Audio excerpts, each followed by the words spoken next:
पनवेल जवळील करंजाड येथे सुरू असलेल्या रेल्वे पुलाच्या नवीन बांधणी संदर्भातील टाटा कंपनीचे 68 टन स्टीलच्या पार्ट चोरी प्रकरणी पनवेल शहर पोलिसांनी 3 जणांना ताब्यात घेऊन त्यांच्याकडून जवळपास 1.5 कोटी रुपयाचा चोरीचा माल हस्तगत केला आहे।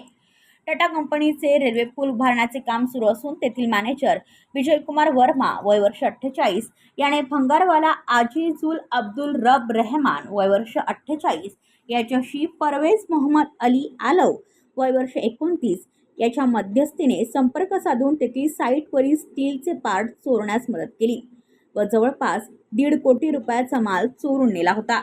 याबाबतची तक्रार पनवेल शहर पोलीस ठाण्यात दाखल होताच वरिष्ठ पोलीस निरीक्षक नितीन ठाकरे यांच्या मार्गदर्शनाखाली गुन्हे शाखेचे पोलीस उपनिरीक्षक निवृत्ती शिंदे, पोलीस हवालदार परेश म्हात्रे, संदेश म्हात्रे, अमोल पाटील, विनोद देशमुख आदीचे पथक तांत्रिक तपास व गुप्त बातमीदाराच्या मदतीने शोध घेत असताना सदर माल चोरण्यासाठी जो हायड्रा वापरण्यात आला होता याची माहिती पोलीस हवालदार परेश म्हात्रे यांना मिळाली।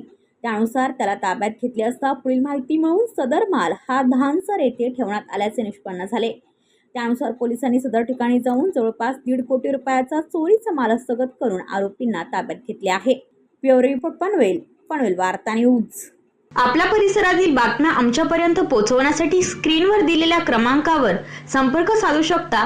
दूरध्वनी क्रमांक 8652414343।